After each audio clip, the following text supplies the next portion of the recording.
Good evening, sir. Good Good evening, sir. Good evening, sir. Good evening, sir. Good evening, sir. Good evening, sir. Good evening. Good evening, sir. Very good evening to everyone. Good evening, sir. Good evening.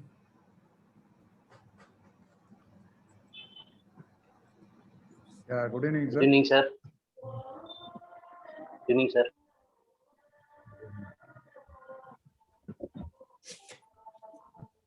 How many of you were there yesterday? The second session, how many dropped?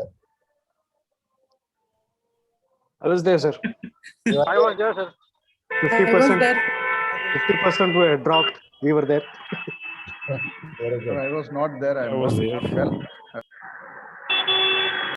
I thought some people might be dropped because of the loss. It was a terrible session. Had a horror show. Yes, sir. Solution also. Sir, I was there, but I fell asleep at the end. Okay. Everybody. See, in reality, we used to call him in the class, and he used to move very free. He's a nice lecturer, and people used to get afraid. अरे अगर छोड़ेगा तो बाहर निकल जाएंगे छोड़ के Sir, yes, sir. Sir, who got lot of experience in his life or in her life. Yeah. When they explain things, it happens like that. I had a lecturer back in as in training in Europe. This guy was giving me all the citations of 1932. He was telling this time this thing is happening. People are sleeping like crazy. But he has a lot of knowledge. He has published more than 500 journals. So who has very much knowledge, that is also very dangerous. It will make people. So, Sir, since yesterday there's apprehension, lot of apprehension going on in the mind after going through that session, that newcomers like us, how would we manage and how would we survive? Like you said, ki most of the trade transactions, they happen on open account basis. So the buyers would not entertain us if we want ask for advance or LC, and we would not comfortable doing this open account. So how would we enter into the business and how would we see ourselves into this line, sir? that is where with all the precautions, because otherwise if you stick to your own term, buyer stick to his own term, business will not happen, na? So, Yes, so that is what is the apprehension basically. Like we don't want to take that much risk in the starting, and but it is not always with the same. Everybody will ask the credit, but there will be mechanism. Sometimes people will say, "I will work on LC," because he also see comfort in putting all his conditions. okay. Not always on credit. Sir, why is export ecosystem in China so much better than India? The people are exporting so much despite of so much intricate procedure.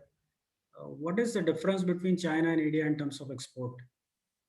See, the government support is much, and the productions and some of the things are very smooth for them. But of course, they also have to undergo the same procedures. Worldwide is the same procedure. But only thing is support in terms of, and entrepreneurship is very high in them. And even if you see, she's working like she looks like only college girl, but she's handling a whole sales. Looks like she's a college girl, fresh girl. But right from the childhood, they have that kind of, we say many times, when you look at them, we surprised. This young girl is handling the total sales. Sir, regarding China, I want to share one experience, sir. Regarding China, I want to share one experience. These people are 100 means 110% involved into the business. Correct. Once I given the card for some inquiry, 5 years they've pursued, 6 years they pursued to me that this is the price, this is the current trend, this is like that. So they are like mastermind. I don't know if it's in the blood or DNA, but when it comes to business, they pursue so much. Like we as a business will leave it after 2 mails or 3 mails. I think she would have reminded me almost 30-40 mails continuous. Then it is not asking for business. She's updating me. So these are the price current going. Can we help you somewhere? Are you hesitating in imports? Like that, she's explaining. Yeah. And yesterday's session was like that. You are preparing for the worst. Like yesterday's session, I felt that you're preparing for the worst. This is the worst can happen to you. So from there, if you plan, nothing can go wrong. And then it is after your fate and destiny sometimes may go wrong even in the business in India or abroad. It may happen, but that cannot be an example for not going further. So this trade terms, TT, are we covering here in this course? TT. TT is nothing that is directly depositing the money in your account. It is like IMPS. Okay. So it's a bank transfer, direct transfer. It is direct transfer. Actually, there is no word of TT, sir, nowadays. Sir, I just sent sir, please check your WhatsApp. I just sent a message. So please tell me, it's a risky one or it's a easy one? Which Please one? check the group. In the WhatsApp group. What is it? I just sent a message, a screenshot. So please check this 6 per box. transaction will be this. 6 per box, 10 million boxes per month by product only. FOB, Shanghai Port or Ningbo, payment at 30% by TT to factory after contract is signed, 70% by TT against BL. Don't accept LC. It's a risky one or easy?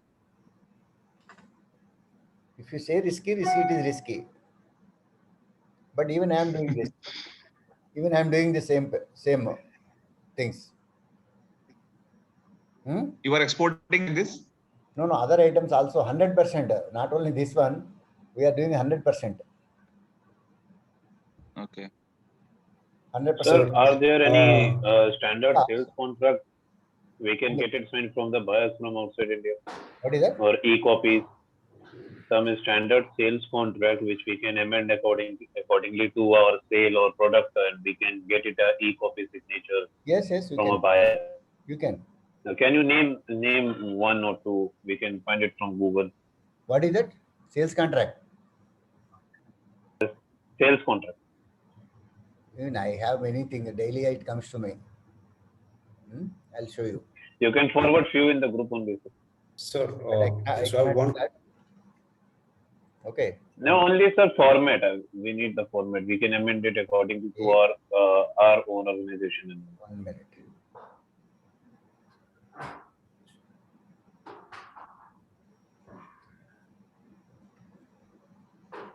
I get many things like this.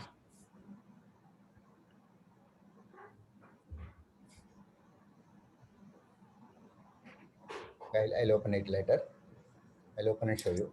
See, this Sir, standard formula. The standard formula. They will ask either 100% advance. They ask for 70-30, 30-70. First pay 30% balance before shipment against the BL. They will show you the BL. BL means they've already dispatched. Then only they will get the BL in hand. Okay. So let us go to the subject now. sir, Yeah, please. yes, sir, just a small. Dharmendra, tell me.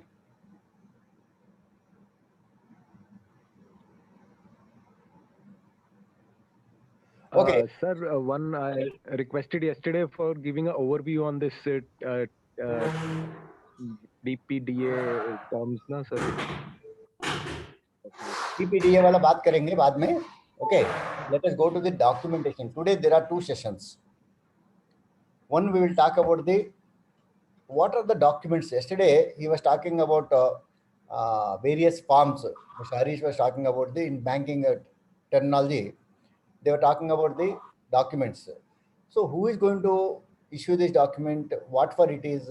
What is the validity? Why we are taking all these? Today we are going to discuss in detail about the documentation. First session. Second session I will be talking about the doing small business. How we can also entertain into the like a courier exports to the e-commerce. Even you can also sell the goods globally on e-commerce. So what are those platforms? How to do it? That I'll be doing in the second part. After the first session, we are also inviting one of our successful participant for his experience sharing. This is the today's agenda. And right now, first session we'll be talking about our documentation part. Okay.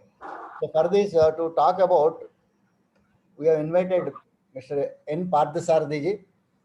We welcome you, sir. Sir is on the screen. I'll put him on the pin. Okay.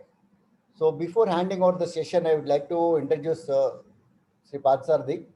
He's a postgraduate in science with a postgraduate diploma in international trade in IAFT, Indian Institute of Foreign Trade. He is alumni of the IAFT, and he has worked for more than 20 years in the industry in various positions. And later on, he has come out, he has started his own. He also thought I should work for me, not for somebody. So he came out and started his own business, and that is Krupa Exim in exports and imports. Krupa Exim, and he is giving the consultancy services based on his experience. He started giving consultancy services. Then later on, he has also started his own export firm, CVS Trade. He deals with the wood. He imports, they sell it, they trade on the wood. So sir has a wide experience in dealing with DGFT, various licenses, like that. What are the special provisions of the DGFT? Like we were also discussing importing certain things and making a valuation, exporting it. What are the licenses are required? Suppose certain machineries to be imported, you need a special license. If you want to export that, how to avail the benefit? What are those schemes? Sir will also discuss these issues apart from the documentation importance. See, we wanted to make you the businessman, not a clerk or filling up the forms.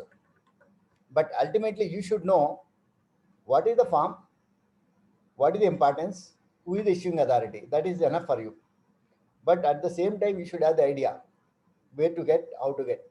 Nowadays, many of this documentation part has come online. Earlier, people used to go to the office for taking a certificate of origin. It is half-day work, going and till getting the signature and getting back. All these under the ease of doing business, Government of India made it as online. So what we need to make is only packing list and invoice. Rest of the things, our clearing agents also, they are taking care. So let us focus on the documents and importance, and sir will also discuss about the DGFT benefits and what are those benefits you will avail. Then we'll have the quite interactive session. So over to you, sir. We welcome you all. Sir, your voice is not coming. You are on mute. Please unmute. Thank you, sir. Thank you very much for inviting me to the session. And it is always a pleasure to be at Koteswara session because you get to meet people from different backgrounds. That's the best part of it. And I really enjoy interacting with all the participants. How many of you feel, definitely, most of you I can say, because even at times I feel spending time on documentation is not worth, but let me tell you, it is worth. Just imagine a situation, you are on a holiday, you are going with your family, you have been to some country, and in customs, because of some documentation situation, you are stopped. How you feel? You are traveling with your family. Usually when you're traveling with your family, you plan everything, I's and T's, so that things should not go wrong, right? In spite of the situation, if something goes wrong, you are there to take care of the situation, right? You'll speak to the officers and you'll try to see and you try to resolve the situation, right? Whereas when you are sending your shipments, only your document speaks. What you mentioned in the document, that only speaks. You are not there with the consignment to, if some documentation, there is a lacuna in the documentation, you are not there to explain to the officer who is inspecting your consignment, right? So try to understand that documentation, if you operate any activity with clarity, it is pretty simple thing. And if you operate without having clarity, like any other issue, any other activity, this also bogs you down and you find very difficult to operate. Okay. Sir, have you shared? Can I share? Start sharing? Sorry. Screen sharing? Yes, sir. Do it. Do it. Yeah, yeah.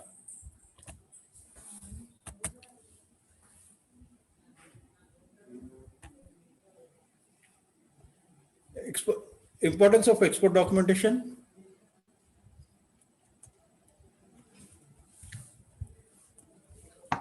Just see, this is to highlight the importance of documentation. By changing the commas and full stops, the entire meaning is changing.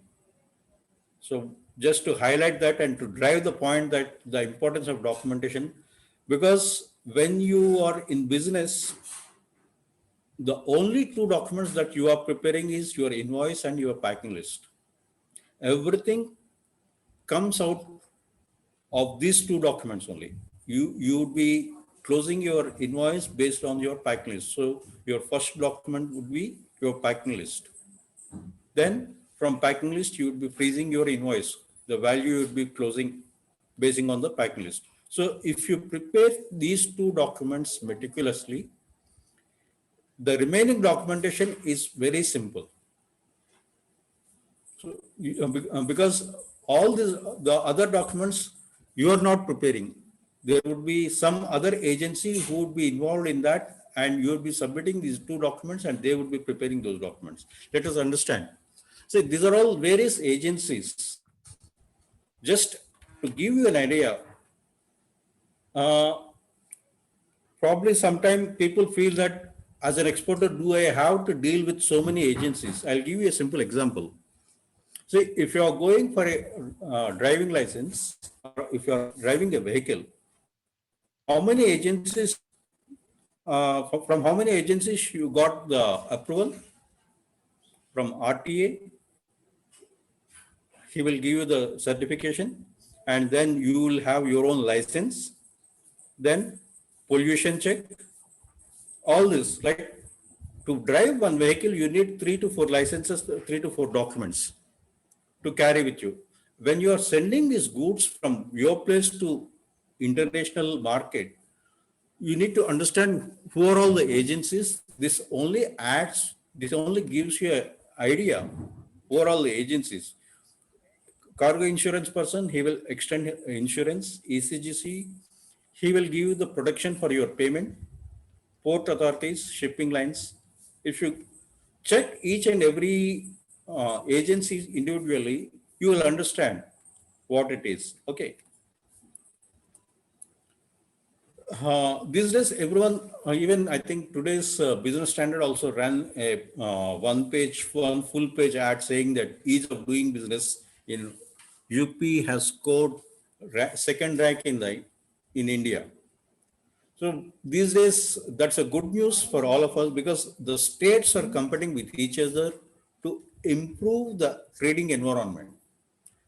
Ease of doing business, how it is going to help us? It helps us in the ranking, international ranking. So when people plan to invest anything in India, they consider all these parameters, whether to get into the country or not.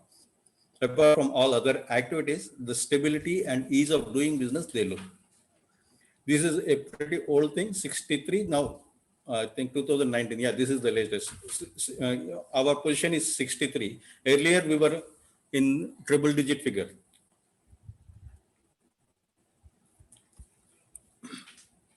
Purpose of documentation. What is the purpose? Why you are making an invoice? To get your payment, right? First is that cost involved. What is the cost involved? That we will see.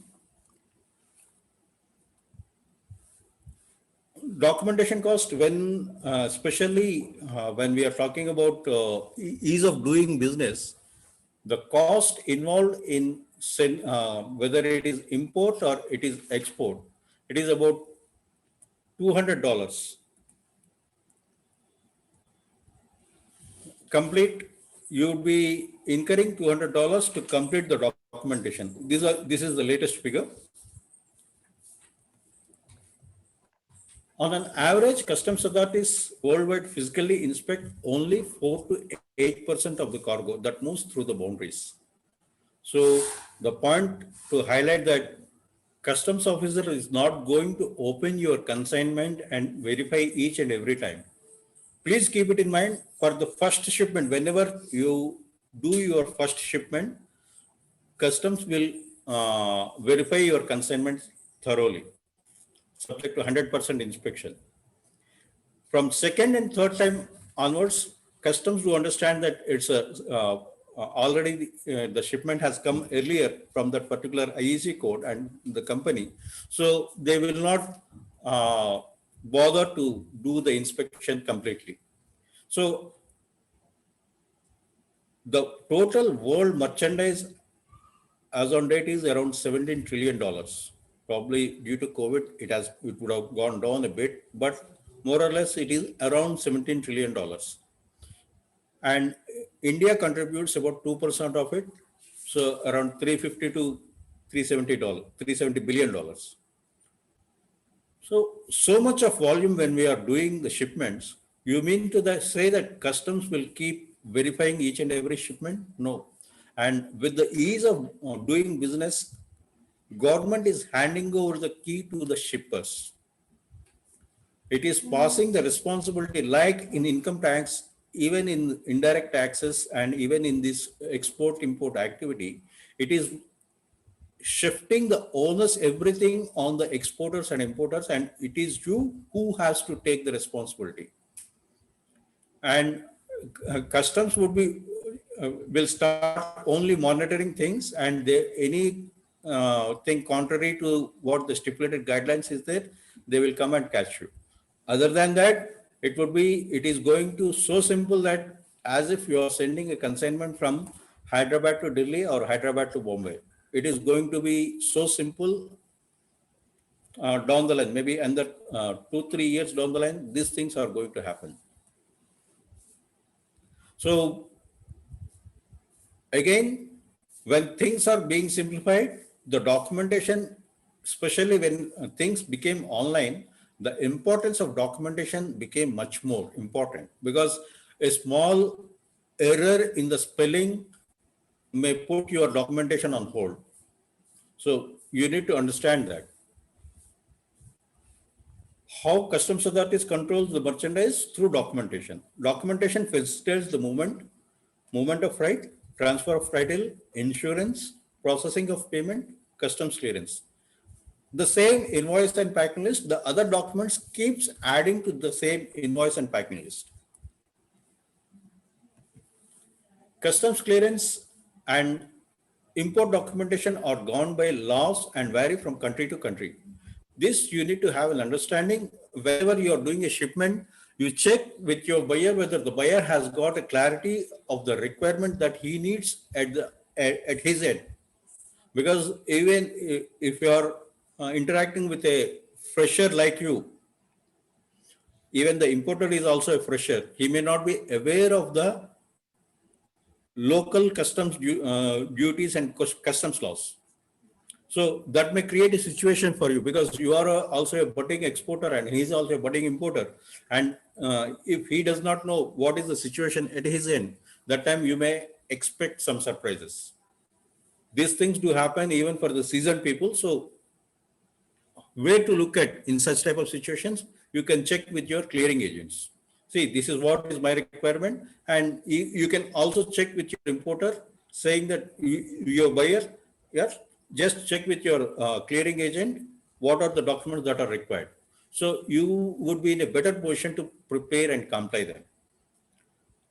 Just to understand, Korean customs may need a clear a pharmaceutical from India is different from what customs in US, Brazil, Nigeria, and Germany may require. You may be sending the same consignment. Let us say pharmaceuticals you are exporting from India. So the pharmaceuticals, when you are exporting from India, Korea may need a different regulatory mechanism. US will have a different mechanism.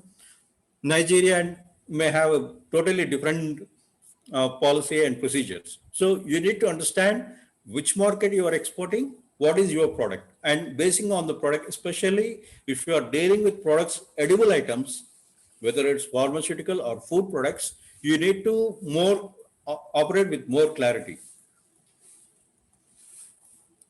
And your buyer's measure of you as a long-term supplier will be decided, rather say, by the quality of your documentation capabilities. Why I'm saying this? Say, if you are exporting to countries like Saudi Arabia or Kuwait, any of the Middle East countries where a minimum documentation they ask. What are the documents that they ask? Your invoice, packing list, shipping, bill of lading, and certificate of origin. So only 3 documents they ask: invoice, packing list, bill of lading, and certificate of origin. If these 3 documents matches with one another, your shipments will clear comfortably. But still, let me tell you, there are cases where many containers are held up because of improper documentation. Even people are failing to prepare these 3 simple documents. Why? They are not paying the required attention in preparing these documents. When you are sending shipment out of India, you need to spend little time. You need to allow. You cannot suddenly say you prepare an invoice and send it off, and I will try to manage documentation once the shipment leaves. That will not happen. Before you complete your documentation, and leave the container for clearance at the customs, that will help you out in much better manner. Export documents, once goods are ready, the exporter has to prepare. Let us see what are the documents that we need to prepare. On this, we have already covered. For obtaining payments, why documentation is required for getting your payment. It's a transportation of goods. Again, it acts as a transfer of title, customs clearance. For all these purposes, you need documentation. Mandatory, as per Government of India, the required documents are your commercial invoice, packing list, and bill of lading. That's it. Once you complete your shipping bill is the Indian government document. You need not share with your buyers. So if you have your commercial invoice, packing list, and bill of lading, your shipment is true as far the government is concerned. The other documents, either you are preparing for your customer or customer has asked for the document. So insurance, terminal handling receipt, these are all the documents that are required, but it is not required by the Government of India. Major perspectives why you are preparing these documents: to get your commercials, to follow the legal procedures in the country, and also to get your export incentives that you are entitled for the exports that you are making. Let me tell you, many times, it's out of my experience, I'm saying this, many times people get tempted to get undue benefits. When you are importing by under invoicing, or when you are exporting, just to probably these days, things are in much better manner, but still there are certain people who, for government incentives, who just want to get the incentive, they create invoices and try to get the benefits, or over invoice, they do the over invoicing and get the benefits. It is not required. If you are here for a longer innings, do what the government says and exploit the government incentives to the total. That will help you in a long way. And let me tell you, if you exploit all the benefits that the government is extending, definitely you would be in a comfortable position. You don't look for other unnecessary activities.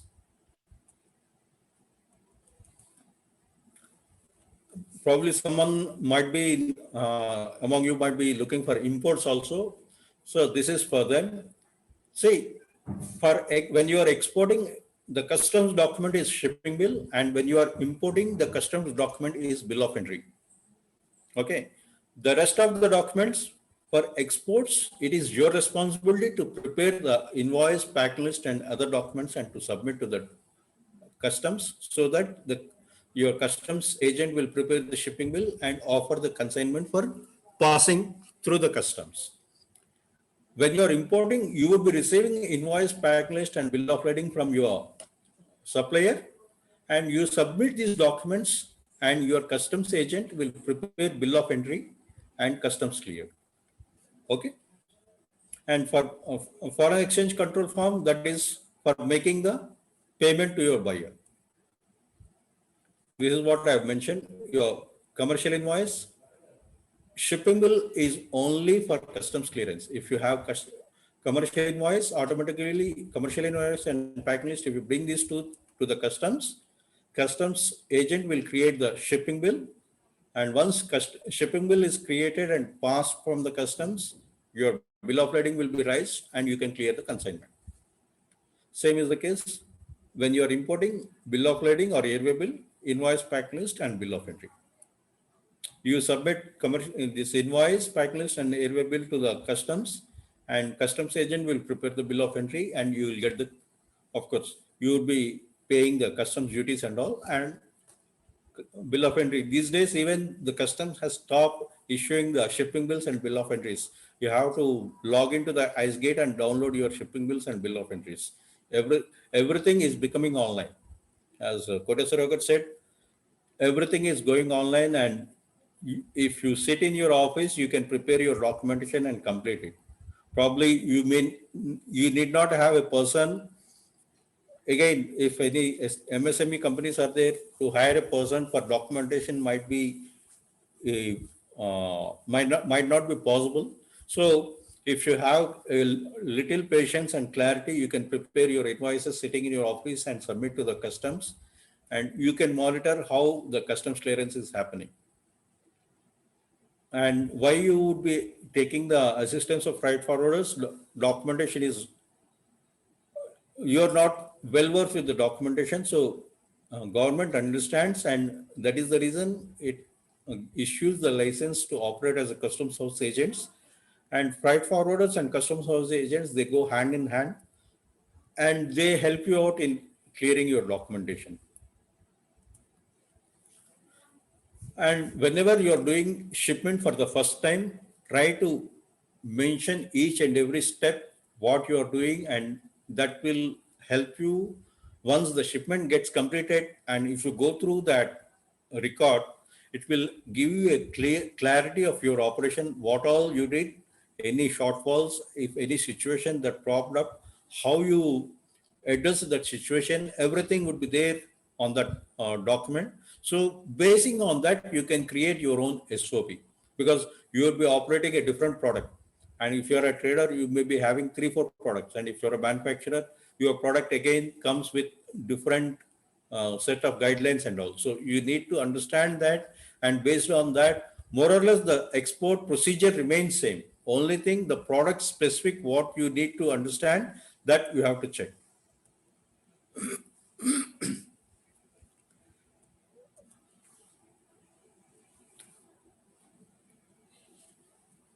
Apart from invoice and packing list, the other two documents that we need to discuss about is insurance, cargo insurance and payment insurance. Cargo insurance, marine cargo insurance comes with a different set of guidelines altogether. And unlike any insurance activity, here you would be insuring your product for 110% of the invoice value. I'll repeat, 110% of the invoice value, you will be extending the insurance, you will be covering the insurance, and you will be paying the premium accordingly. Okay. And payment insurance, probably ECGC person would have covered you. The importance of ECGC, it protects your payment. In case your buyer defaults and if he did not make the payment, ECGC will step in and understand the case, and it makes the good for the loss that you have incurred. And in both the situations, defining risk is very important. So you need to understand where you are running the risk, and you need to define that risk, and accordingly you need to extend the cover, insurance cover. Certificate of origin. Certificate of origin, again, you have two different types of certificate of origins. One is preferential certificate of origin. The other one would be non-preferential certificate of origin. What is the difference? Difference is, as the name suggests, non-preferential certificate of origin. When you submit this type of certificate of origin to your buyer will not get any preferential treatment. That means he will not get any benefit when he submits this certificate to the customs. It only certifies that the product is from India. Origin of this produce is from India. That only it certifies. Whereas preferential certificate of origin is that wherein India enters with free trade agreement with various countries. Okay, now recently we have formed a quadrilateral, India, America, Japan, and Australia. It's in the initial, only first meeting happened. Let us see how it will unfold. Maybe let us not get into the politics why the Quad has come into existence, but we may expect some business transactions also may be happening down the line. Things will start happening like this, and again, depending on, see, coming to the point, free trade agreements, when India enters into free trade agreements with different countries, they mutually agree to reduce the duties and taxes when a product from that particular country coming to India, or when India is exporting a particular product to that country. There will be exhaustive list. Each free trade agreement runs into about 100 pages, giving details of all the products, how much duty benefit that when a country is exporting to the partner country, how much duty benefit that the importing country will get. So you need to have that clarity, and when you have that idea, you would be interacting with your buyer and you would be submitting this preferential certificate of origin to your buyer. And in case if your buyer is not aware, you may also suggest him that, see, India has got a free trade agreement with your country, and under this, when you submit a preferential certificate of origin to your customs department, you will get a duty concession of this much, 5%, 10%. One example, if anyone imports furniture from Malaysia, it is under ASEAN, and we have a zero duty, basic custom duty is zero, especially under this agreement. So when you are importing a consignment from Malaysia under this agreement, you need not pay any basic custom duty is zero, only is GST, that IGST is applicable 18%. You pay that 18% customs clear, and you take that as an input credit. Hope you understand what is input. GST, most of you might be paying GST and taking the credit. So the same applies here. So you pay IGST and you take the credit. So at the bottom line, you are not paying any duty when you're importing from Malaysia, especially furnitures. So you need to understand like this, which country has got which type of benefit, and accordingly you would be doing it. That will help you in exploiting the free trade agreements and preferential certificate of origins. Coming to DGFT, let us assume that a manufacturer who is planning to set up a unit with an idea to export, okay, and what are the benefits, or what are the incentives, or what are the schemes that are being extended to him from the government.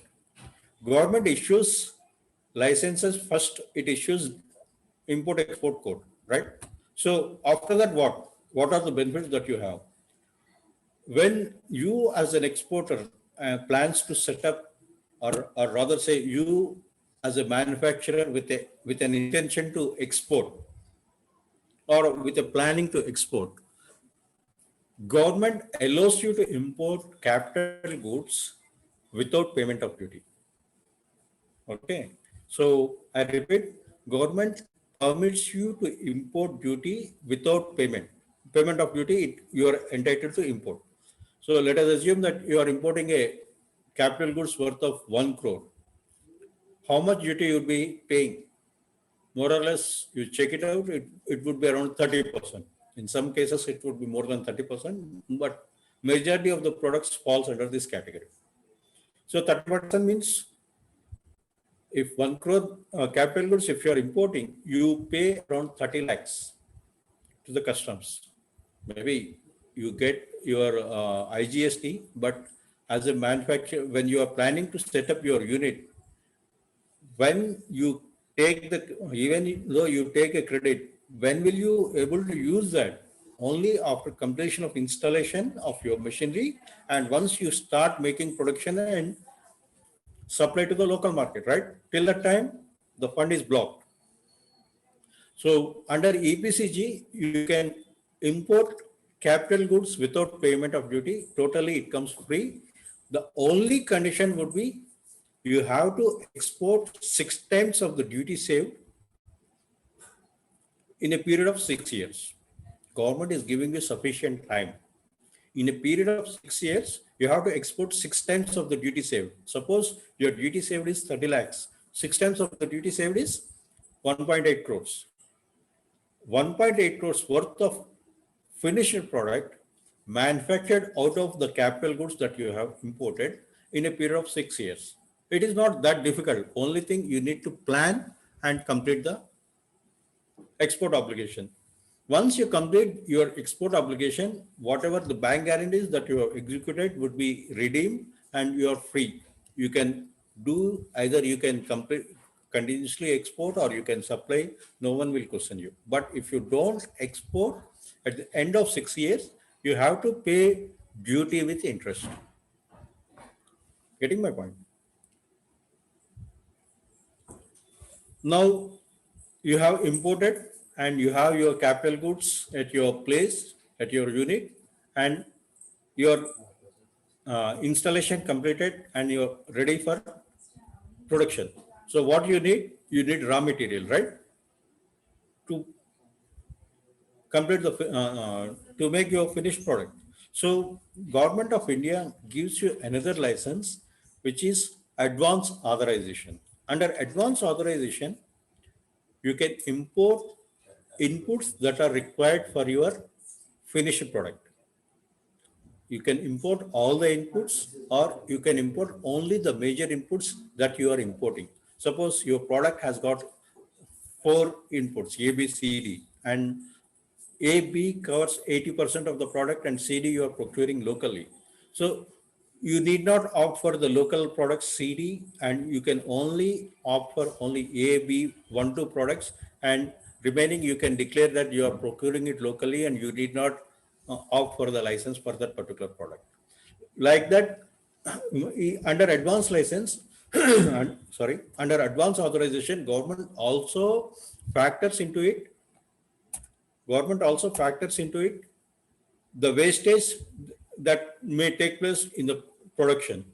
Suppose if you are into master batch production or any plastic industry, there is a wastage of 3 to 5%. So 3 to 5% wastage is also included in the advance authorization, and you are entitled to import raw material accordingly. And the only condition under advance license is you have to completely export. You cannot sell the product locally.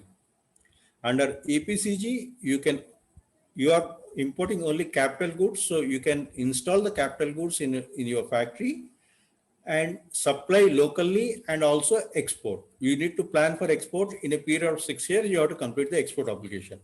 Whereas under advance authorization or advance license, you have time to import for 18 months and time to complete the exports 2 years, that is 24 months. So you import and complete the process and export. Government understand it takes some time to process the material. So that is the reason it has given the permission for 18 months to import and 6 months to export, and another additional 6 months to export.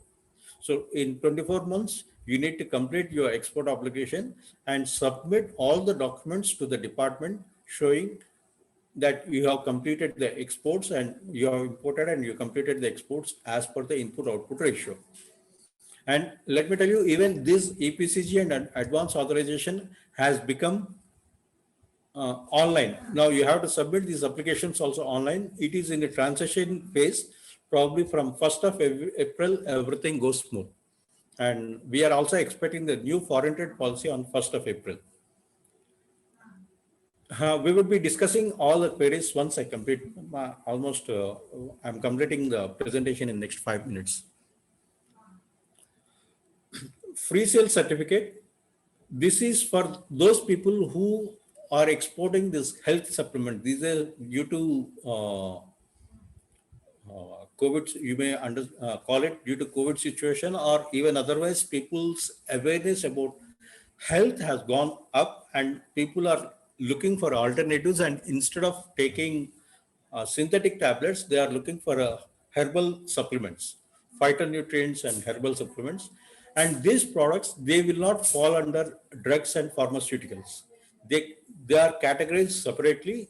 So for that, if you want to export, you need to get a certificate called free sale certificate, wherein it says these are all the health supplements and not for a pharmaceutical product.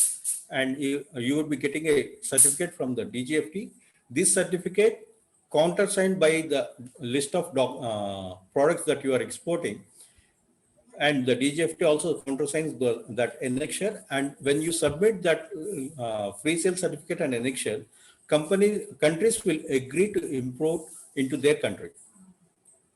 Okay. Now, another license for the importer. These two are for the importers: restricted license and MEIS. Basically, if you are importing, say, scrap, iron scrap, as a trader, you want to import iron scrap, you would be requiring these licenses, restricted licenses, and you submit this license for getting the clearance from the customs. Without that, you would not be in a position to clear. Again, if any one of you are planning to import any rubber scrap or any plastic scrap, you need to be a manufacturer, or you need to have a tie-in with the supporting manufacturer. Then only these licenses will be issued. And any electronic products, if you are planning to import, let me tell you, these electronic and electrical products, second-hand products, you please avoid to import. Customs will not allow you to clear. And many of the Chinese imports, now it comes with a BIS guidelines, and if you check whichever products you are importing, whether it is falling under any of the list of the BIS items that the government has mentioned.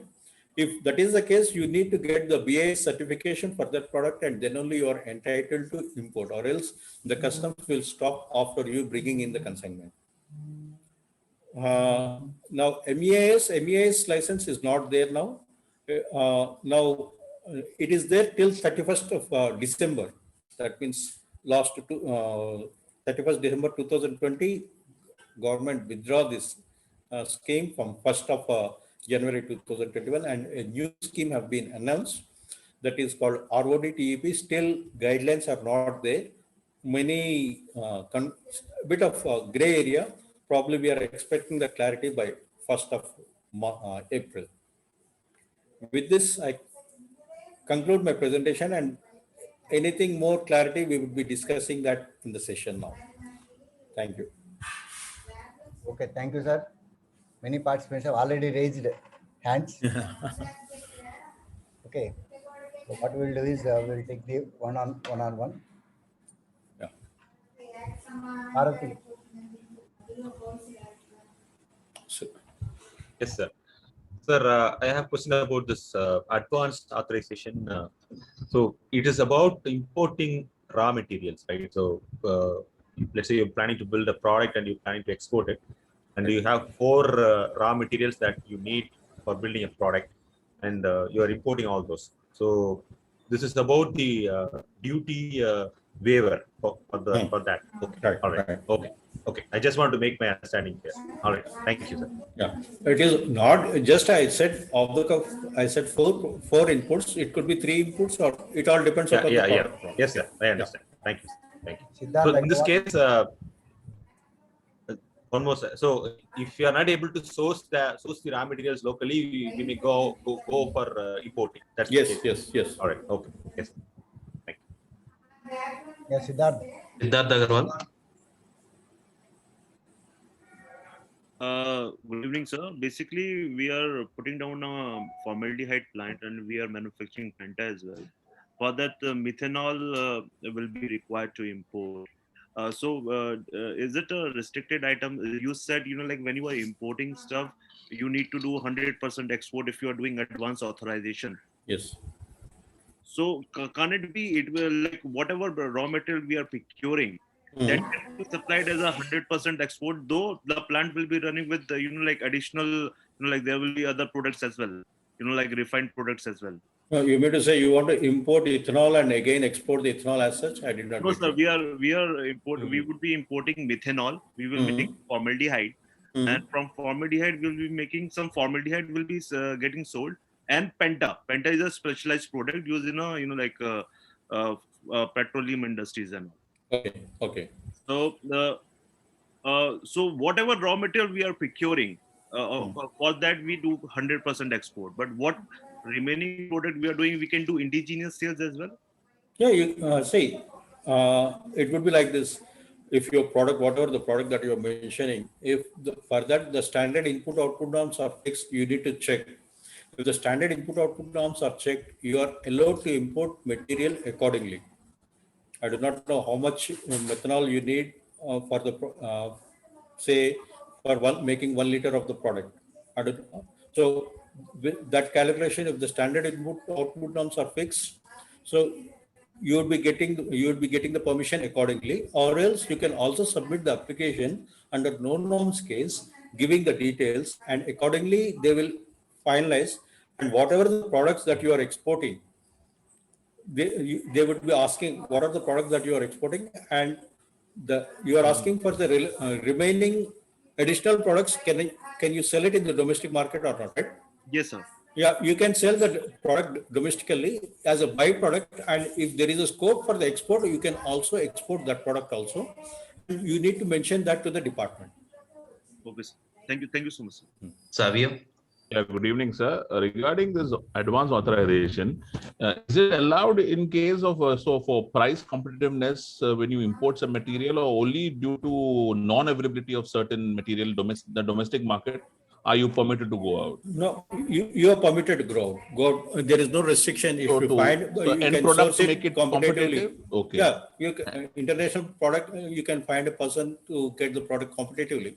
You can import it. The only condition under advance license is you have to make the product and export. You cannot sell that in the domestic market. Yeah, and regarding this EPCG, what is the purview when it comes to say EOUs, export-oriented unit, or say in a SEZ manufacturing units? Both are different. SEZ and EOUs, and expansion of EOU is SEZ. I can say, to put it simply. Okay. Yes. Under EOU, again, you don't come under EPCG license. For EOU, again, the set of guidelines are totally different.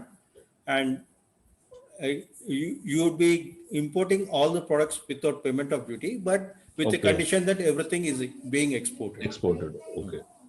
Thank you, sir. Sir, good evening. I think almost all the questions are revolving around the same thing. My question is, right now when we spoke about the ratio of import and export that we discussed about, so if it is a manufacturing, there will be some wastage, in the item that we imported and the finished goods. Plus, there might be situations where I might have to do some in-country sales also. Situations might raise that these products I will be selling, inside my country also, which might not match my export quantity later. So, simple. Whatever the quantity that you have mentioned in the license, you have to export. And if you want to sell something domestically, you import on payment of duty. You import on that inputs you would be clearing on payment of duty, and you will be selling it locally. But as once you have committed that you are importing under advance authorization, that product has to be exported in the proportionate input output ratio. And what about some, wastages in the manufacturing? Wastages is already factored in. If you need to check which product you are dealing with and check for that the standard input output ratio is covered or not. If it is not covered, as I mentioned, you would be submitting an application under no norms case, and in that you would be submitting a chartered engineer certificate wherein he would be qualifying the input output ratio basing on the production consumption data that you submit to him. And department will constitute a committee and they will decide for the input wastage that you have submitted, whether it is as per the industry norms or not. If it is acceptable, they say, okay, we are giving you the permission. If they feel that it is not as per their expectations and if it is on the higher side, they will call you for an explanation why you have considered extra. For any specific reason, if you can able to substantiate your submission, they will issue the license. Okay. So this process of, checking that audit that you asked by the chartered. Now, earlier it used to take a lot of time. Now they will issue the license ad hoc immediately. And this happens post issuance of license. They will verify, and if it is not as per the industry norms, then they will ask you for the differential duty payment. Okay, sir. Okay. What is the duration of this? Once we take within 6 months, we have to do, or they will take within 6 months time. In the meanwhile, you can import and you need not wait for that. You can continue with your operations. Okay, sir. Thank you, sir. Thank you. Sandeep Maro. Yeah, sir. I am Sandeep and I am from electrical field. I want the explanation regarding that BIS. Explain again BIS. One more. I want to import a transformer scrap and transformer lamination, CRGO. And the other product is load cell for weighing machine. Both are comes under the BIS. So how should we deal with BIS? I don't know anything about it. Sir, BIS is Bureau of Indian Standards.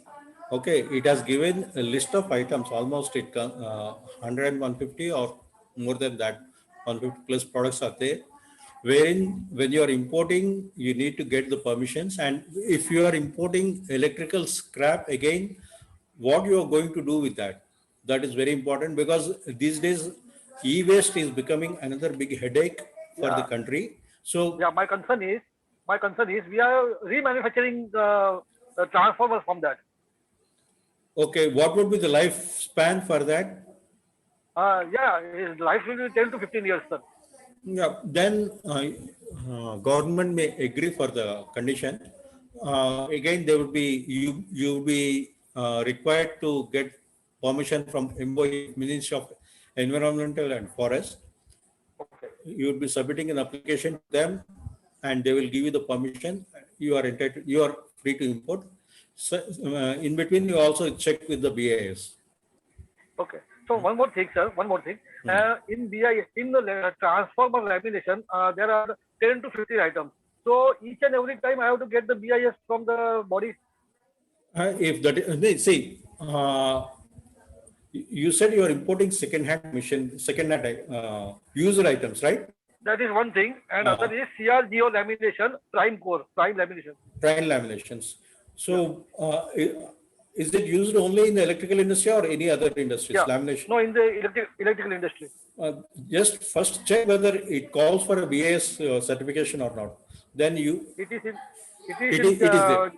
Yeah. Then it is not the item to item permission. It is the supplier's unit, whoever from whichever company that you are getting it. Their manufacturing unit would be for that particular product. BIS Bureau would be issuing the certification. So once you get the certification, you can import regularly. There would not be any problem.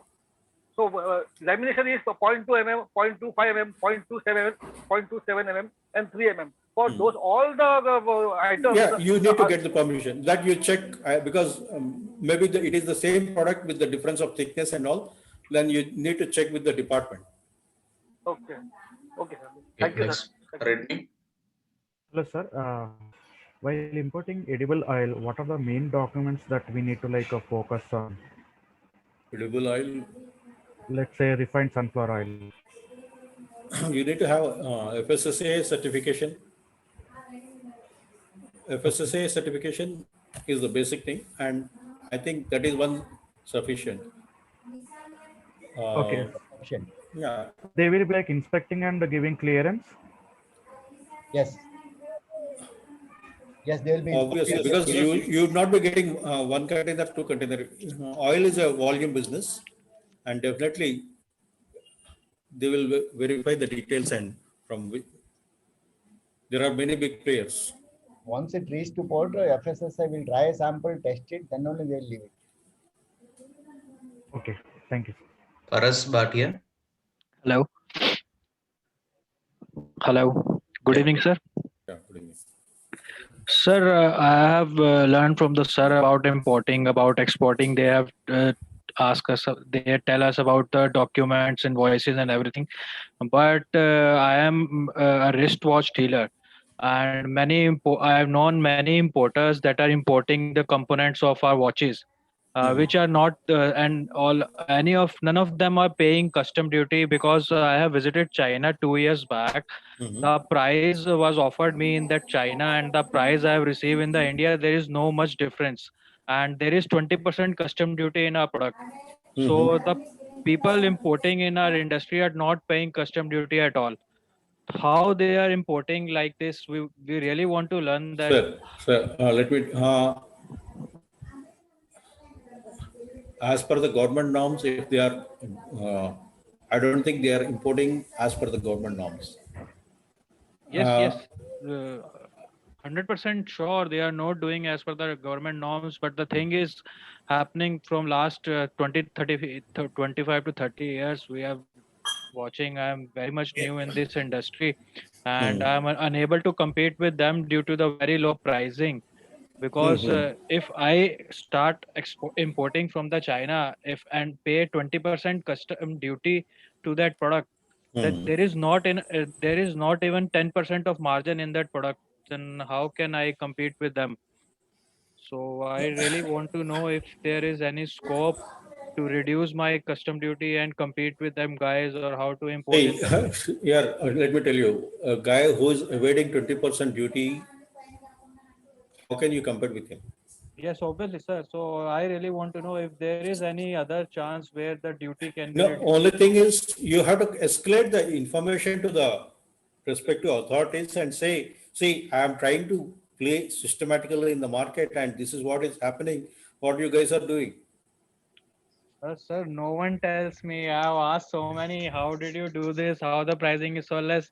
Then all of them only say, apna setting hai type log, and no.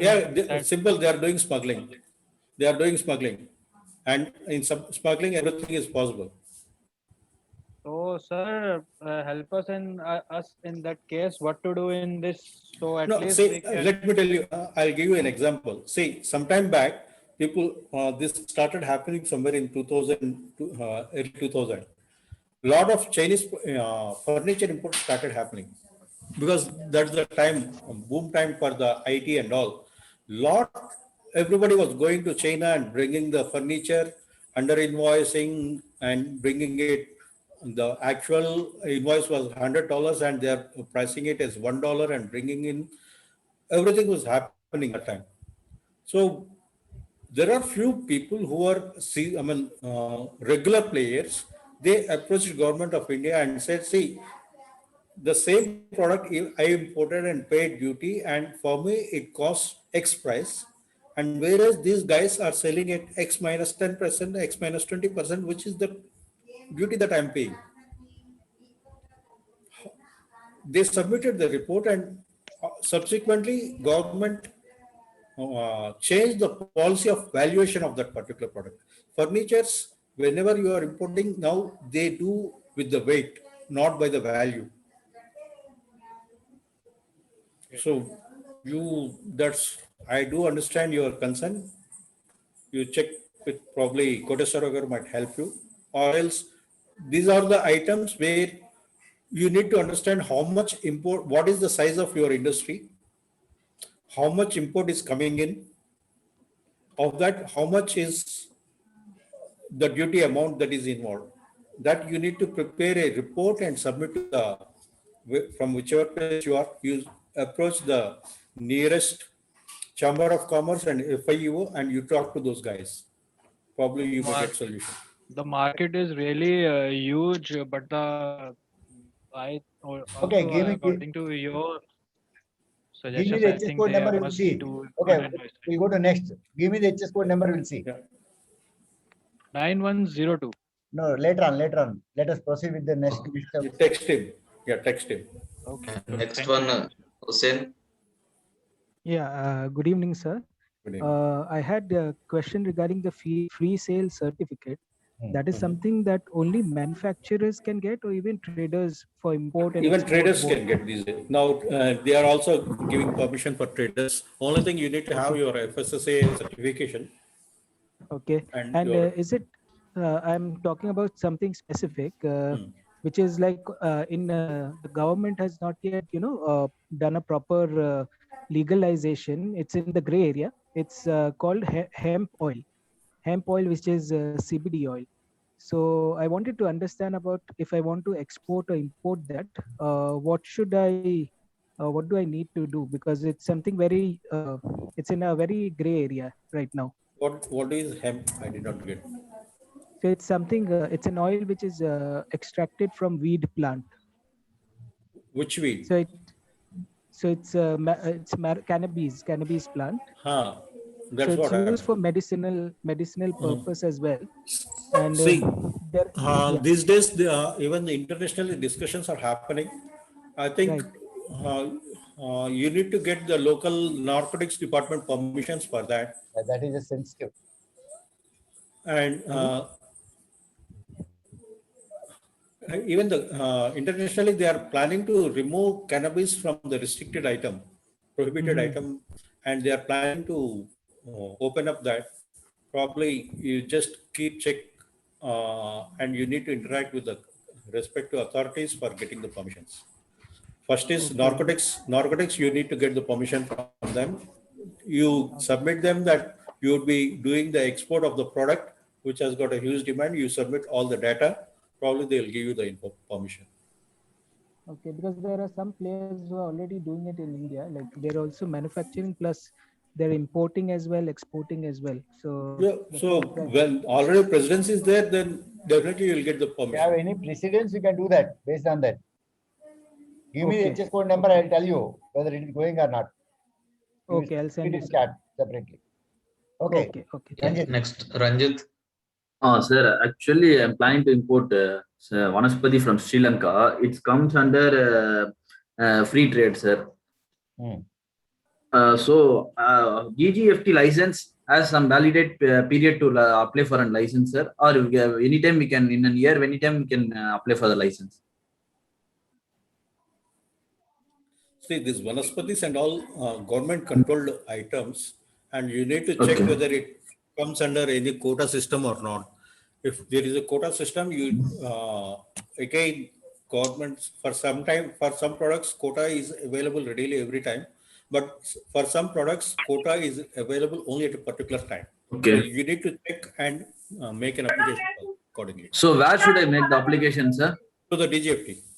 DGFT. Sir, it's online, it's offline, sir? Yeah, now almost all the applications are online. First, you need to check whether the department is giving permission. If it is giving permission, when it is open. Okay. So other doubt I have, sir. I am importing through the certificate of origin from Nepal. So the party, the exporter tells me to pay in India. He has a bank in Mumbai. So he will dispatch the goods in Nepal. No, I did not get you. Your voice was.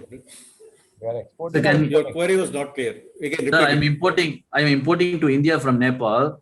The Nepal exporter tells me that seller tells me that you have to pay the payment in INR to my Mumbai bank. I will give the goods ex-factory from Nepal. You can export it. It is correct, sir? Is it correct? So you are bringing it to India only, right? Yeah, India only. ask them to give the purchase order accordingly, and you can make the payment, because Indo-Nepal agreement is totally different, and it will not be treated as export and import. Okay, sir. So there is no problem in importing that, right, sir? Yeah, there is no problem. You can ask him to give the purchase agreement in that, giving the instructions to make the payment to the moving party. Accordingly, you can make the payment. Okay, sir. Anita Suresh.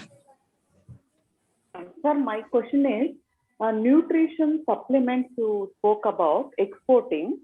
So in case if we import nutrition supplements, any other certificate, and what happens to IGST? I think for probably that you need to check because as I said, free sale agreement, free sale certificate is for the countries which are planning to import. Similarly, when you are importing, maybe India has got some policy for that. We need to check. DGFT will not come in, but the product specific documentation we need to check. You need to import? Yeah, sir. Yeah, Supplement. it is coming. Many supplements are coming. Yes, supplements are coming, but the certification, any certification is required for that, you need to check. Any certification and IGST, what happens to taking credit? IGST you can credit. you pay the customs duty, and the basic customs duty is your cost, and the IGST you can take it as input credit and you bill it to your customer. Oh, okay. Thank you. Vaibhav Saigal. Yeah, hello. Yeah, good evening, sir. So my question is, what are the products which are come under free sale certificate? As you mentioned, the herbal supplements. So like I was planning for few supplements, herbal products like Safed Musli powder, Karela powder, and Jamun powder. These are kind of cosmetic, organic products. So does they will come under free sale certificate? Yes. And where we can find the list of products which come under? See, all the thumb rule is, if it is not falling under drugs and cosmetics, it falls under free sale certificate. Drugs and cosmetics. Okay. This free sale certificate also issued by FIU also. Not a problem. Easy. Okay, next. Srinivas Rao. Yeah, good evening.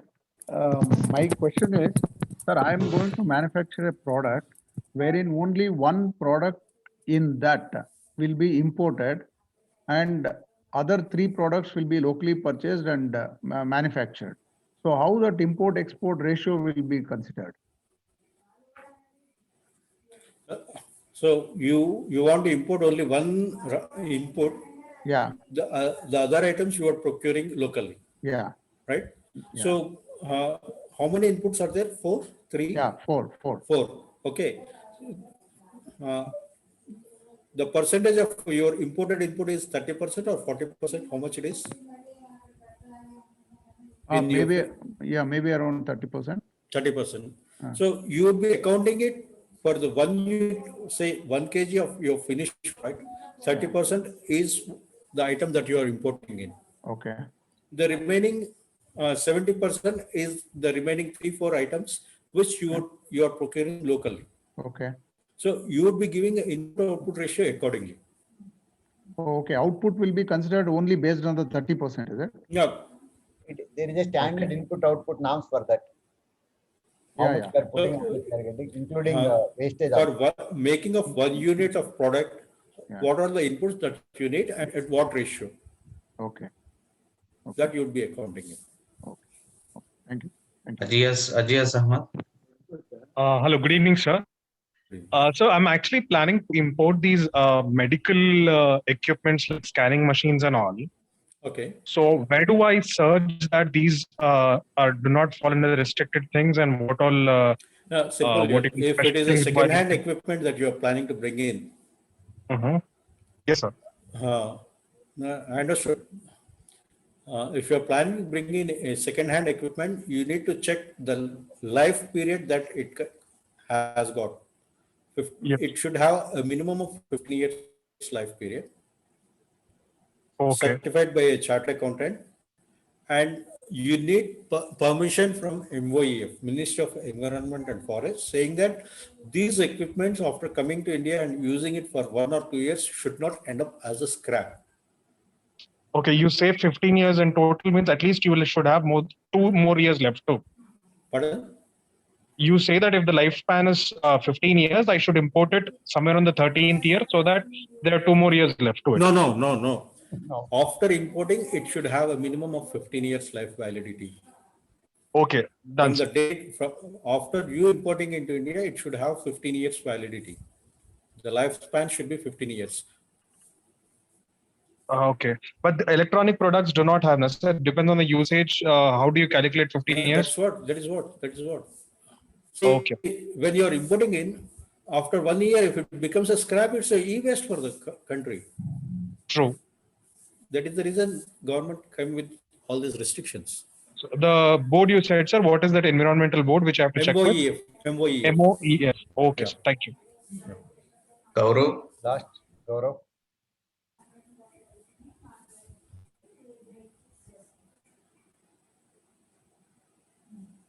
Mic is open, Gaurav. Audible? Yeah. Yes, sir. Sir, my question is, sir, I want to export the metallic kitchenware, and second product is it's a clay home decor products.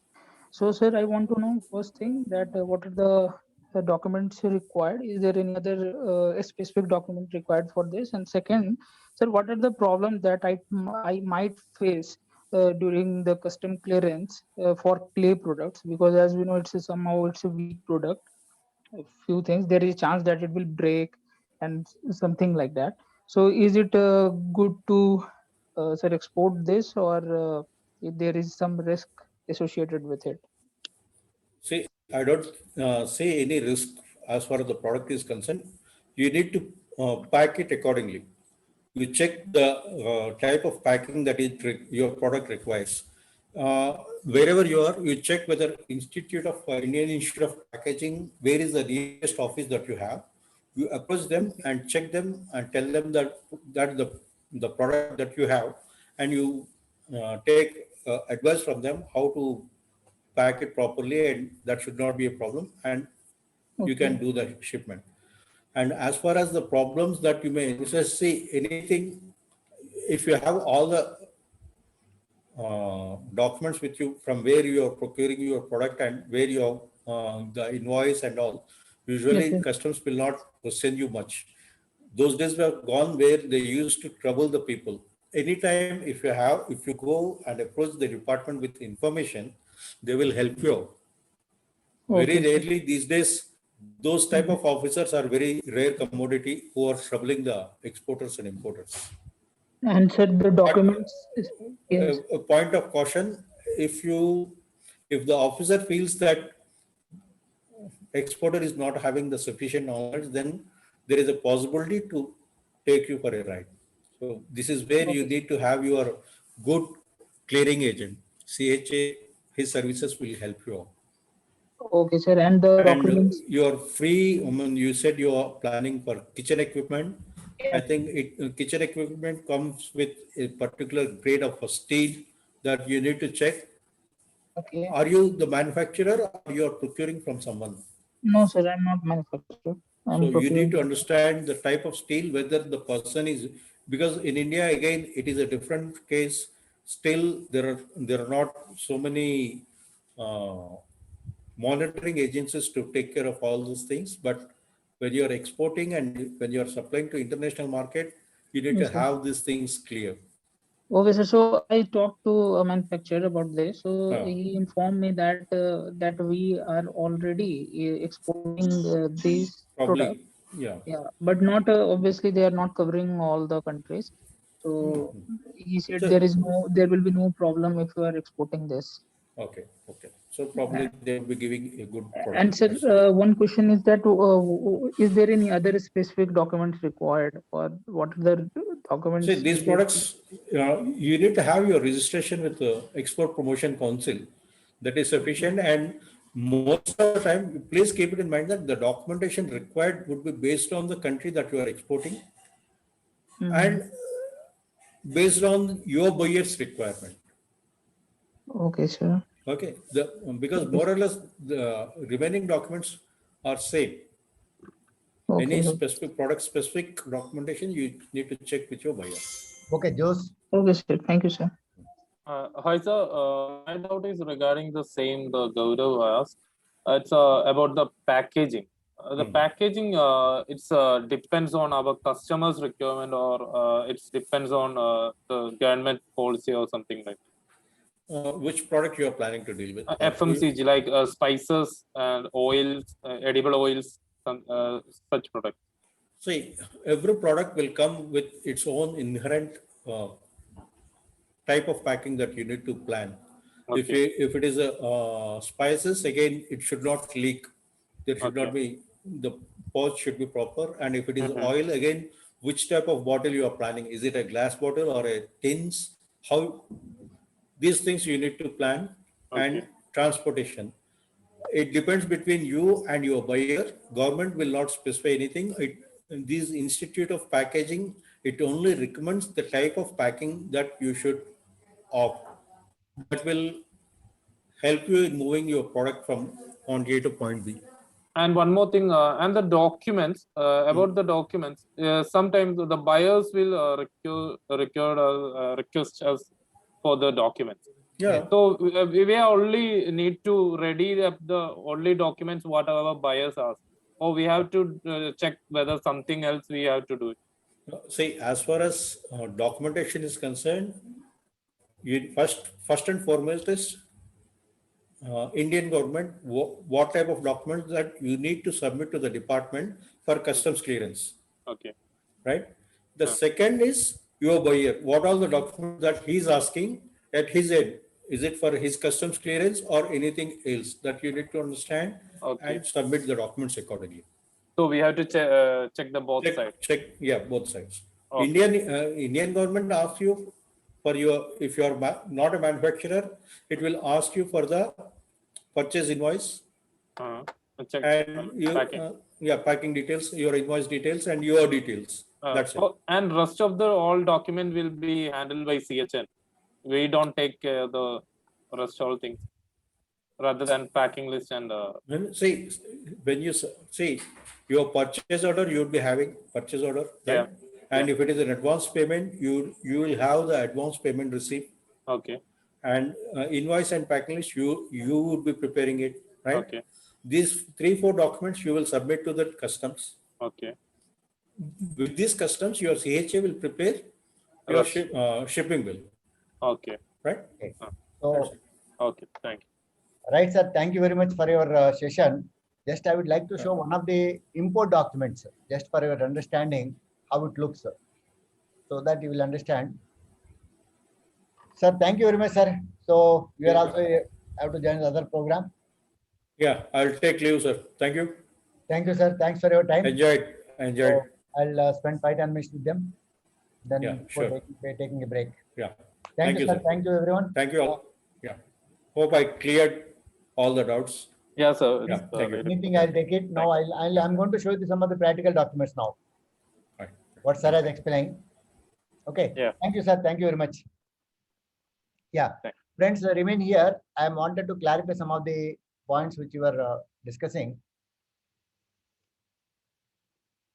The document we are going to make and send it to your client. So in case of imports, what I'm showing is first I'm going to show the import document. Can you see this document? Are you able to see my document? Yes, sir. Yes, sir. Yes, sir. Yes, sir. Yes, sir. This is a commercial invoice. Commercial invoice is the invoice which we are making finally once the deal is done. Proforma invoice is, I'll show you proforma invoice also. Proforma, can you see this on the screen? Yes, sir. Yes, sir. This is a proforma invoice which has come day before yesterday. You can see 11th. Today is 12th. 11th March. What is asking? What is the payment? TD 100% advance. Ningbo, it is starting. Krishnapatnam immediately. Time of delivery, it is immediately. Country of origin, this item I am importing. This basically what they will send is, this is the pro forma invoice. So we have to sign and It's accept. seeing the commercial invoice. Sorry? It's not Sir, we clear. are able to see only commercial invoice. Commercial. Only commercial. Sorry, 1 minute. Only నేను ఎత్తుపెడతా. Now can you see? Yes, sir. Yes. This is pro forma invoice. Now we can see. Yes. Pro forma invoice is basically to understand the terms and conditions and the rate. Already terms of payments it is given TT 100%. Ningbo, Krishnapatnam port, immediately after making the payment. We are making a payment and they will be loading in the end of the March. We don't have the ships also. So country of origin China, basically what it is shows is what is the product, at what price it is coming, total value. So all these $49,680 we are going to pay next week. So we are end up paying 100% advance. We are waiting for the shipment because we know these parties. We have been doing the business with them. We confidently pay. See what they will ask: pay 30% balance before dispatch. That is what condition one of friend has shown me. Again, there is a risk. This itself is 100% risk. But still, why we are doing is, we know the party. What we do normally when I'm going to this kind of deals, I'll go to this party. I'll see how many people they are dealing with them, to how many people they are supplying. So we do some ground research, then we'll make the payment. This is how we take the risk. Calculate the risk we have to take. Then I'll come to the documents. Normally when we import, what we'll get?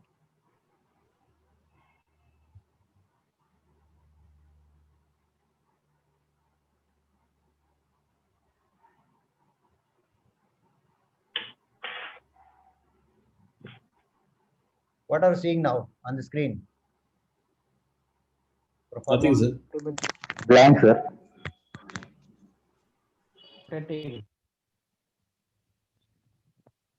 It's not sure.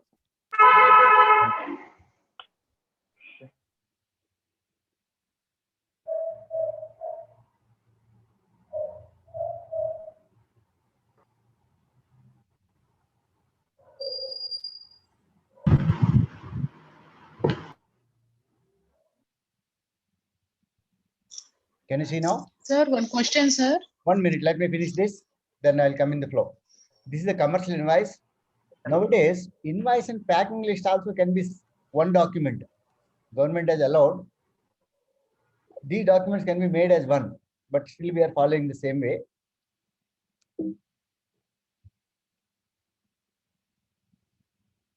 This is the packing. 1 minute. Let me share.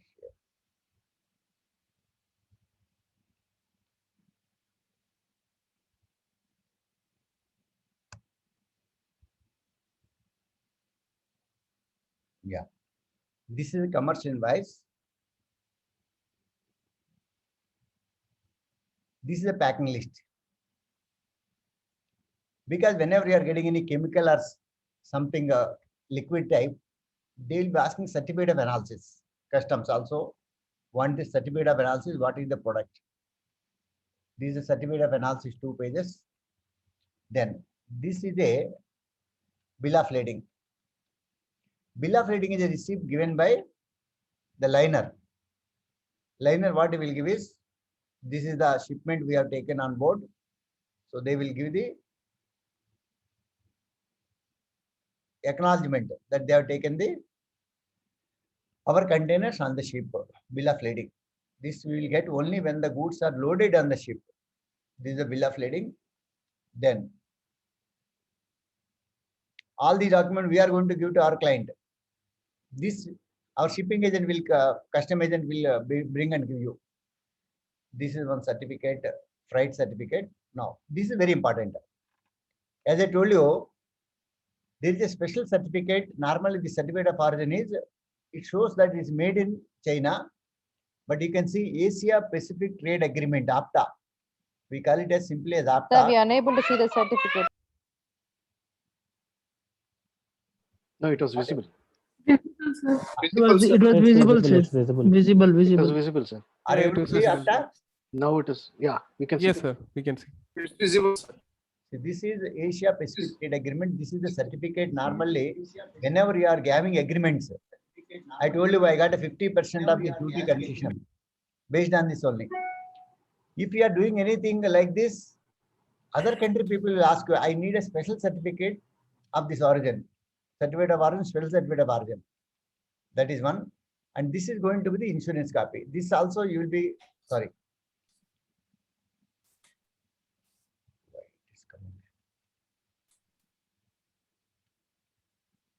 This is a certificate of origin.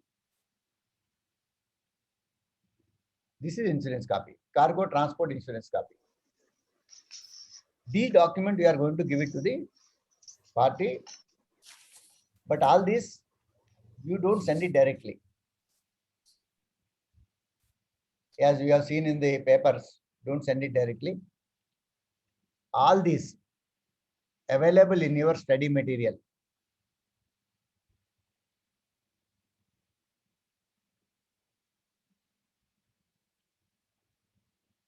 Can you see now?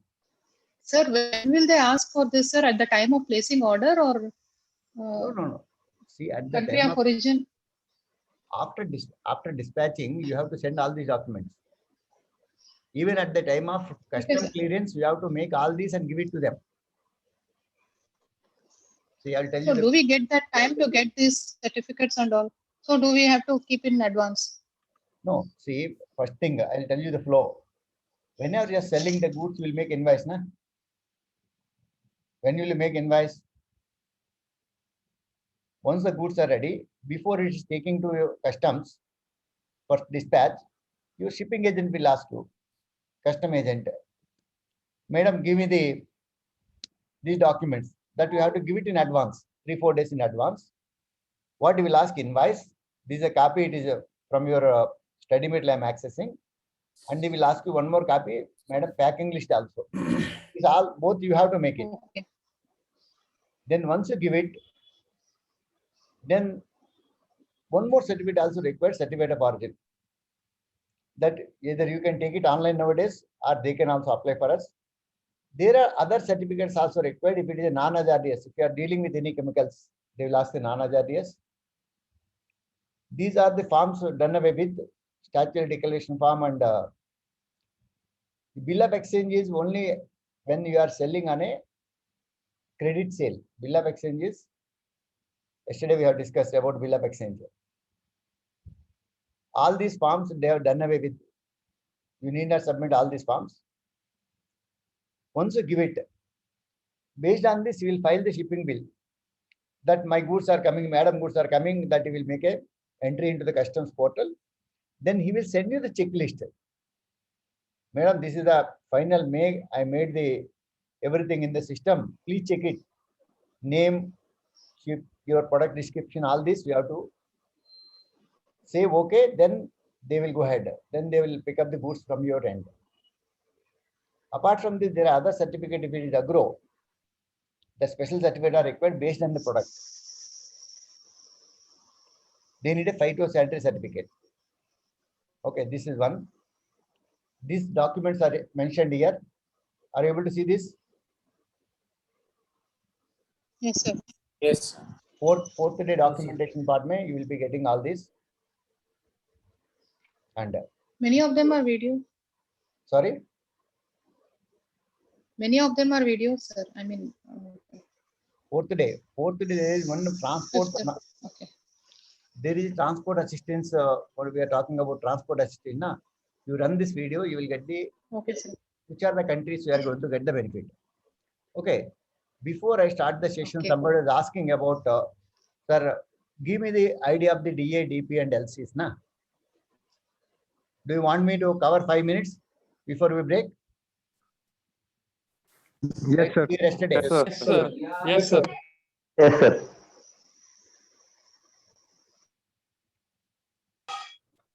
The voice is very slow. Is it? Not getting my voice clear? No, Hello? sir, it's clear. It's clear, Clear, sir. sir. It's clear. Yeah, sir. Now it's Clear, sir. clear. I will take only 5 minutes to clear your concept about the payments. Though there is a big list, but I'll make it simple for you. What are the types of payments we deal normally? As we discussed, the first one is advance. Advance can be 5% to 100% is advance. Then remaining part, suppose somebody is making payment 5% advance, remaining when are you going to get, that is important. Suppose they make, okay, I'll make 20% advance, balance when to pay. That is what we have to decide. Either before dispatch, like what we have seen in the condition, our friend has floated one in my WhatsApp group.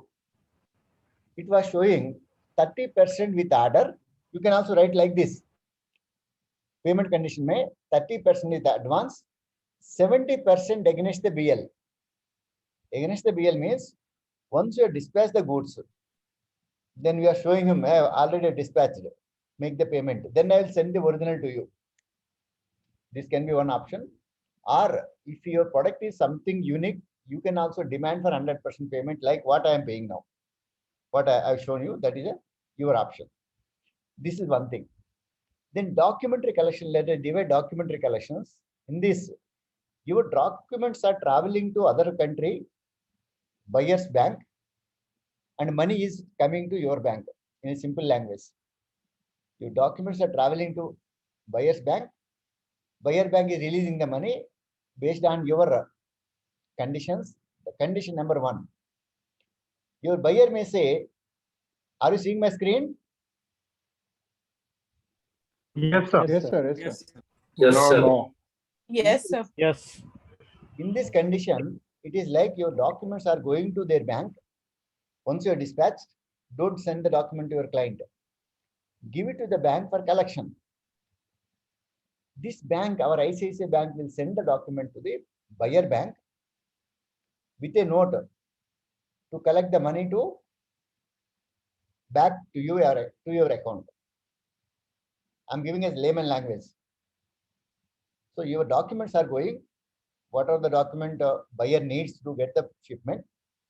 On cover, we are handing over to your bank, whichever bank. That bank will send to their bank. This is called documents against payment. This is called DP. And second one, sometimes they may ask, okay, give me 10 days, 15 days, 30 days. In this case also same process will happen. Same process will go along with a bill of exchange. Bill of exchange like a promissory note actually, in simple. It shows that it says that he is accepting the documents to make the payment after 30 days or 60 days, 90 days. The paper will come. In the first case, money has come. Second case, paper has come. He has accepted the goods and you are acknowledged. And the DA means it is a credit. After 30 days or 60 days, whatever time, buyer has to come voluntarily to the bank and get the papers. In both DP and DA, buyer has to voluntarily come to the bank to take the documents. In first case, he is making the payment. Second case, he is taking a credit. Is it clear? Yes, sir. Yes, sir. Yes. Now the Yes, third sir. one. Now third one, letter of credit.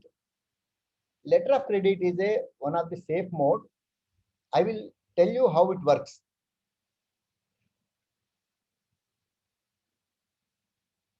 Are you able to see my screen? Again, it is a cycle of Yes, sir. Yes, sir. cycle of LC. Yes, sir. Imagine in the first stage that you are negotiating with the client. You are negotiating the price, negotiating the terms, negotiating the quality, everything is finalized.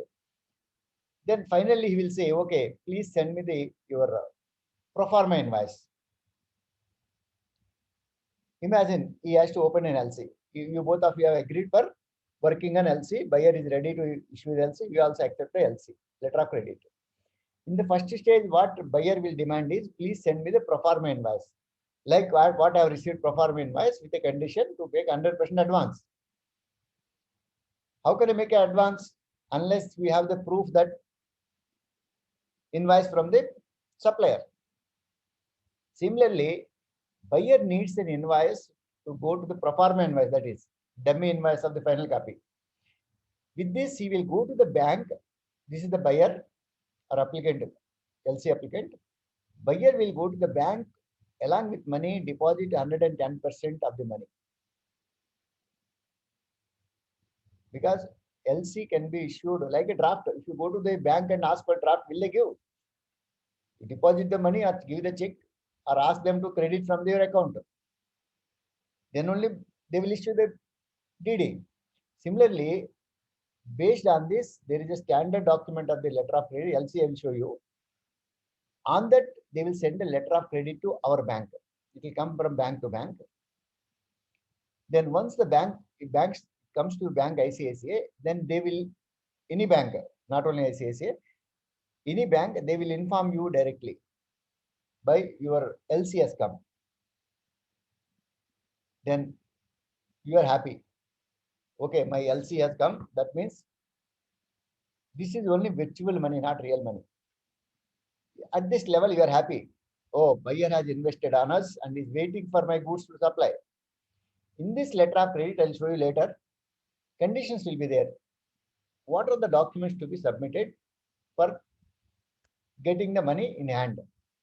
One is final invoice, commercial invoice, packing list.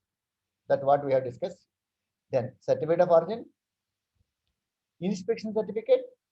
Suppose buyer may insist, okay, my goods start to be inspected by SGS. Then you are involving in SGS. And if there is an insurance copy. Like this, apart from this, if buyer is insisting for any special certificate, that has to be included. Once the goods are made, for example, once the LC comes here, you have made the goods ready, either procuring or manufacturing, and you are dispatching the material. Imagine you are dispatched. This may take 30 days to travel, right? But once you are dispatched, bring the documents, all the documents, give it to the bank, whatever is written in LC. We are submitting to our bank. Our bank will verify, okay, whether documents are correct or not. If everything is correct, what they will do, they will send the documents to the issuing bank. Jahan se aaya. These people will verify and they will send the documents to the buyer. Because already money is there, money, they will release the real money to our bank. Our bank will issue the, convert it into dollars, give it to your account. Imagine the travel is taking 30 days. But when are you getting this, all these 5 to 7 working days, we are getting the money into your account. Are you clear about the concept now? Yes. Yes, sir. Yes, sir. Yes, sir. Yes, sir. Sir, one doubt. Yes, sir. Sir, Sir, what is OD? OD also something was there, no? Forget Modi. Leave it. Okay, first thing is, in this case, the banks are very important. Banks plays a very important role. Imagine somebody is issuing a LC from Bank of Nigeria. Bank of Nigeria, this is, it comes to our bank. Our people will say, sir, we are not accepting Bank of Nigeria.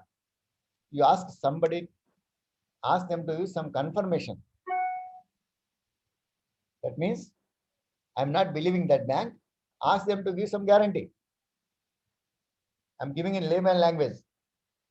So buyer has to request some other bank to give a guarantee to our bank. In between, there will be one more bank will come here. So if these banks should be international level, either the Standard Chartered or HSBC or Bank of America, like this kind of acceptable bank will be issuing the confirmation. That is called confirmation. If that confirmation comes, our bank will agree. So everything goes well. But this advantage is, once the LC comes to your account, first, you have the ability to go for a loan against the LC or LC discounting. Some banks, they give LC discounting also to 60, 80, depending on your relation and your capacity. Against this also you can put a collateral and get the loan. Normally they will ask for collateral. If you are having a good relation, they will say 30-40% without collateral also they will give, depending on your track record. Okay. And when the LC is there, that is why the deal always we say it is the safest mode of dealing with LC. In this, costing is involved. That is why people they don't come to this level, because 1% to 0.5% to 1% there is a charge, issuing charges. Once they do 1 or 2 shipments, straight away people will say, bank को क्यों पालना है, सीधा काम करते हैं. That means, why do you promote the bank? Why do you pay for money? Let us work directly. You send the goods, I'll deposit the money. That also, it comes only after working certain period. Hope it is clear. Sir, I have a question. Sir. Yeah, tell me now. Sir, in case of a air cargo delivery, because I mean the cargo will be gone like very fast, right? And the payment, I mean, how will the payment take place? Like in this perishable में काम नहीं होगा. You cannot work on this perishables. That is why fruits or vegetable, anything going on air, because today you are loading, tomorrow morning it is reaching early morning. You cannot follow all this. Sir. In this case, you have to set your own payment system. You have to work on DA. Sir, I have one doubt, sir. Yeah. In the step 8, when the buyer's bank is sending all the documents to the buyer for verifying, is there a chance that the buyer can deny the documents, or he can tell that these documents are wrong, I cannot pay that? If something is wrong, they will pay. Otherwise, they cannot, because already bank is already blocked their money. Okay. Understand? Bank is already blocked 110%. He cannot say no. Bank has to compulsorily release the money. Okay. Why I'm asking? Because the seller is sending some documents to the bank. Suppose you said some quality testing, something and all will be there as per the No quality buyer's norms. Quality has been done before shipment. Seller, Okay. banks will not look at the quality. Please remember, bank work on basis of the documents. Suppose your buyer has insisted, my goods are to be inspected by SGS and the grading should be between 3 to 4. Bank will not send if you give the document 2.9. Grading should be 3 to 4. So bank will look at the document only. Yeah. Sir, I have a doubt. Sir, in this case, can we share the soft copy of the invoice or bill of lading to the supplier? Copies we can give. We can Sir, give who it will pay for the inspection? Supplier means? To the buyer. Okay, in advance you can send copy. Without original, you cannot get the prints. Don't send the anytime color copies. Sir, how much does the bank charge, sir, for doing the processing or playing a mid player? No, are you talking about issuing LC and receiving LC? What is your question? Sir, no, you're saying that there will be 2 banks involved, and if possible, there might be a third bank which might get involved in the transaction, right? To give a surety kind of thing. So does the buyer have to pay a certain percentage of transaction fee for all the 3 banks, like, at least the 2 banks that he suggested? There will be condition. There will be condition, banking charges to be issued by buyer only. For issuing. In your country, you have to pay. In your country, you have to pay. Will it be a standard, sir, like 1% or 2% of the total value of the cargo, or how does it apply, sir?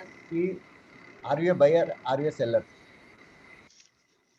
Tell me. What if I'm a buyer? You are a buyer, na? You are a buyer, Yeah. you are issuing the LC. You Yes. have to issue the LC. Then if you are a big turnover, you can also negotiate to 0.5%. Normally they say 1%.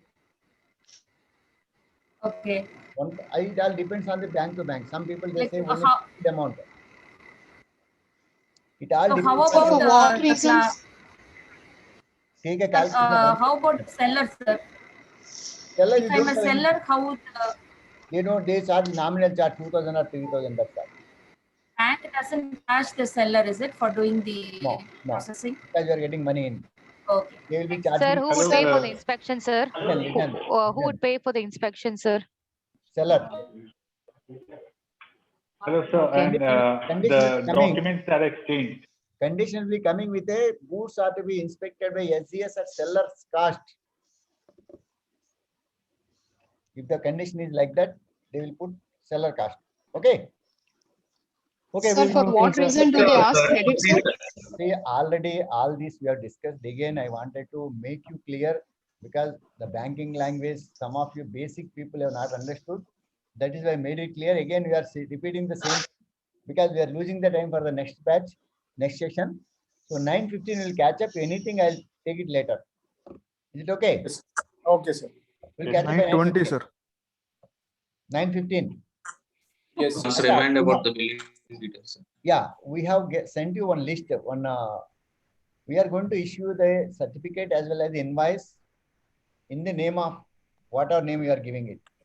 Some of you people have the GSTs bills. People send us later. Sir, I want bill on this. We will not issue if you are sending it later. I request everyone to fill up your details. If you have the GST detail. If you don't have the GST detail, leave it blank. Don't say that after the course again next week if we receive a request, sir, I want a GST bill. Because again we have to go back and fill that. Now our we are still not fixed with firm name, everything, sir. So like there was asking some firm name, all those things. So we are not. I have not done still the firm name, all those things. It's okay. No? So only name is enough. My language. Please understand my language. If you have not formed your company, don't have a company, leave it blank. Suppose you have written at the time of writing, we have simply written Rakesh. We should know RK Rakesh or KD Rakesh or UD Rakesh. If you give the proper name at the time of filling, normally people do the simple name. You have simple Rakesh. There are so many Rakeshes in my batch. Yes, sir. Sometimes name will repeat. Certificate, at least for certificate purpose, we need the full name. Okay. See you at 9:15. Have you sent in form? I have not received the form. If you sent it. Okay. Now they are placing in the chat box. You can click on this. We have sent individually to all the mails. All the mails, not all the mails, are individual WhatsApp. Shivaji, again you put one more in the group, and also in the chat it is in the chat. Please everyone refer to the chat. Group also. Yeah. Please do it because tomorrow we are going to issue all the bills and your invoices. Okay. See you at 9:15.